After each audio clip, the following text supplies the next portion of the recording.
Good afternoon, YouTubers, and welcome to another video by TrubyD44. Today I have a build to go over. It's going to be the overview of the hardware, and it's actually two firsts for my videos today.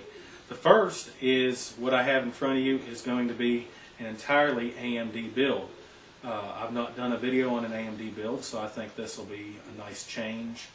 The second difference for this video as compared to my others is the person that I'm building this for already had the hardware pretty much, and he just wanted me to go ahead and make it water cooled and get it to look nice and be aesthetically pleasing. So most of the hardware I did not have anything to do with, but it is a bunch of good hardware. So I'm going to go ahead and just dive right into it.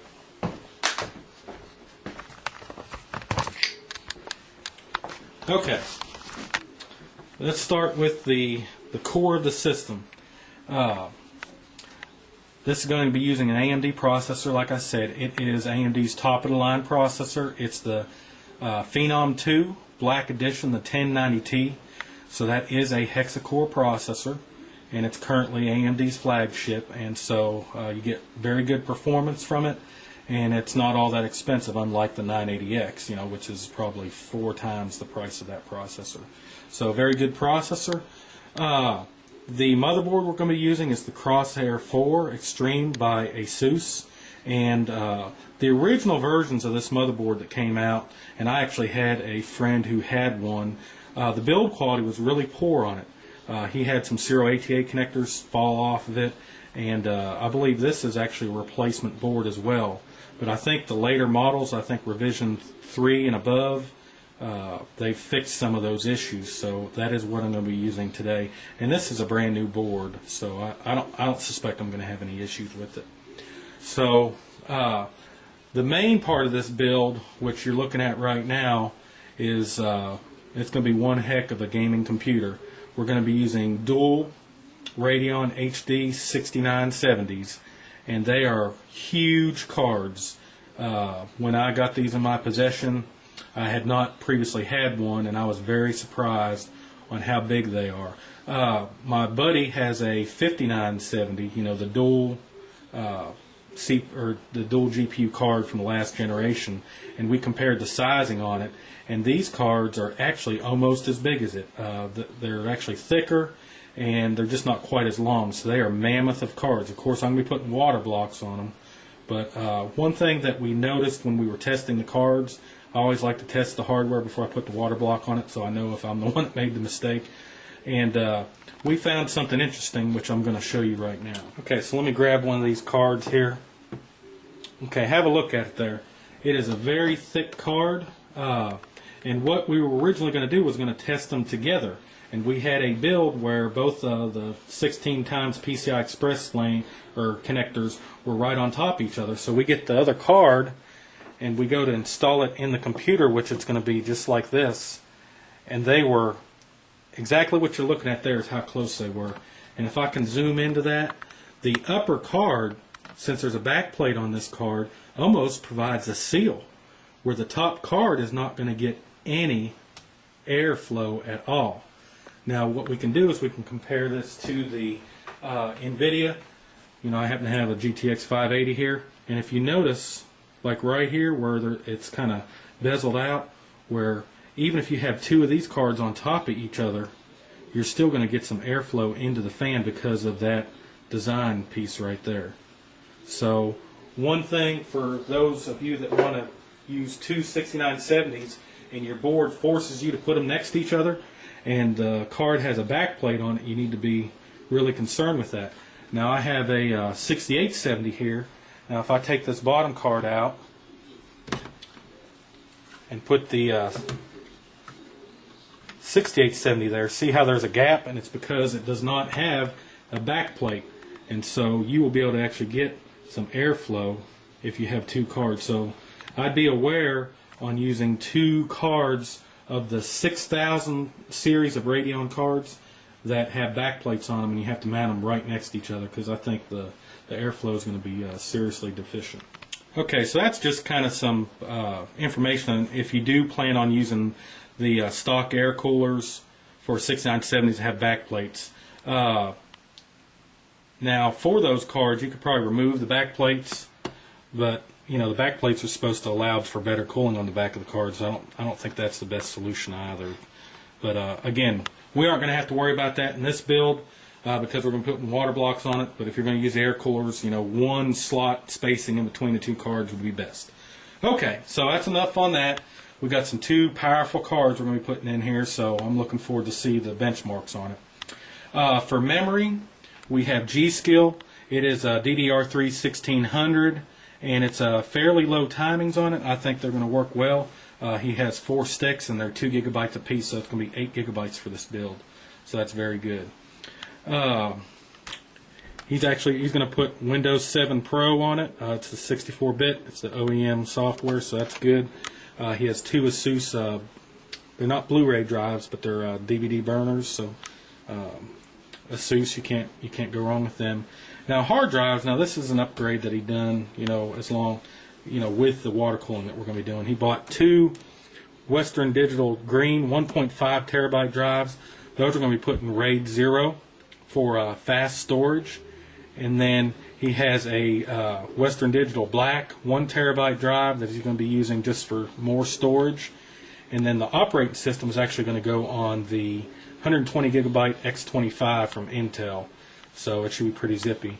Now just to note, about 120 gigabytes is the smallest drive that I would use for the OS for a Windows 7 install, because Windows 7 install, after you get it all installed, is roughly 40 gigabytes. So I know they make some SSDs that are 64 gigabytes, and I wouldn't want to be fighting with it all the time, you know, worrying about storage space. So, but that's just a thought.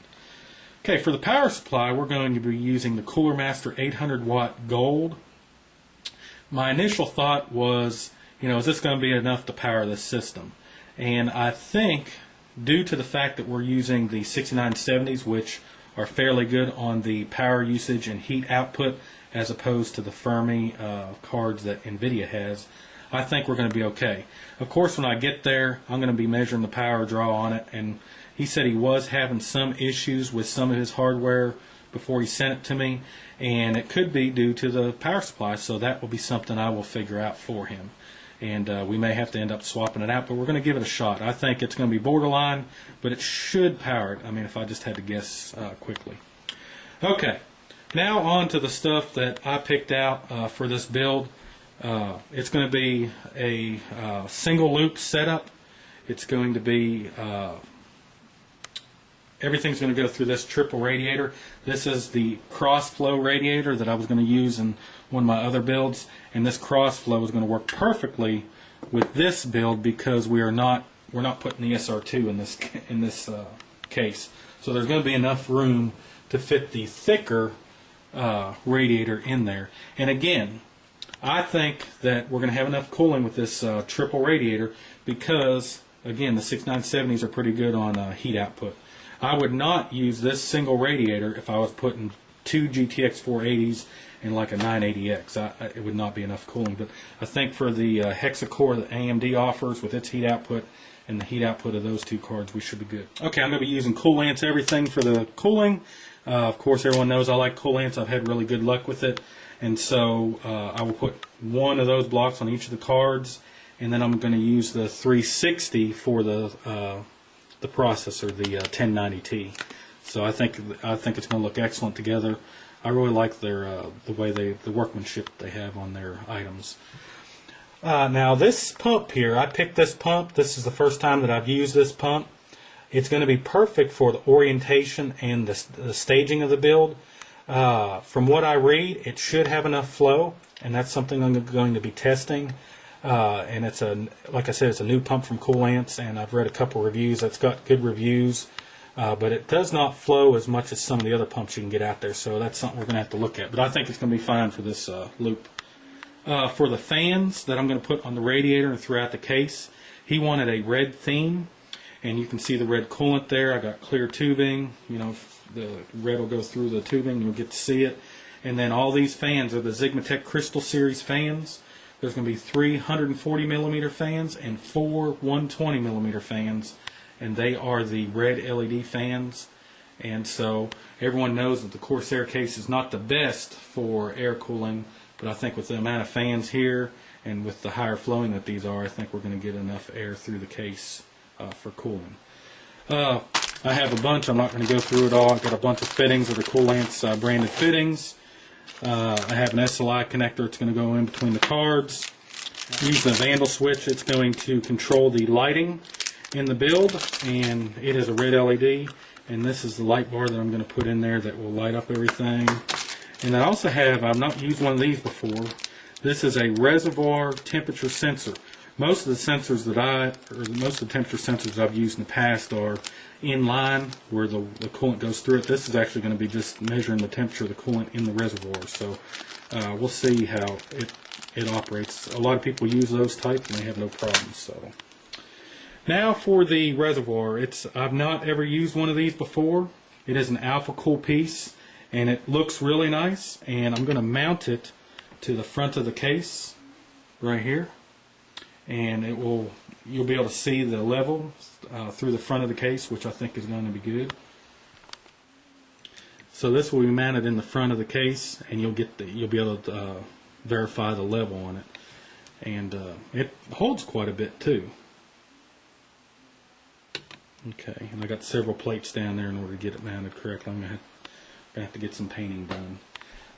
For the fan controls, I'm using the Scythe, which is pronounced correctly now.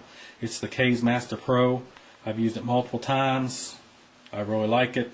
And I will go ahead and probably hook one of the temperature sensors for the coolant up to one of the sensors on the fan controller, and you'll be able to monitor the coolant temperature through that. So, okay, well there you have it. We've kind of gone over all the hardware we're going to have in this build. I'm excited to do this one due to using the AMD processor and the 6970s. I'm anxious to see what the benchmarks. So basically, it's kind of a straightforward build. It's going to be a powerful gaming computer, and we'll get to see through the benchmarks, how AMD does. So I'm actually a little bit behind on it, so I'm going to go ahead and get started building it. So stay tuned for the final video that we'll have it, where everything's built. Thank you very much, and please subscribe.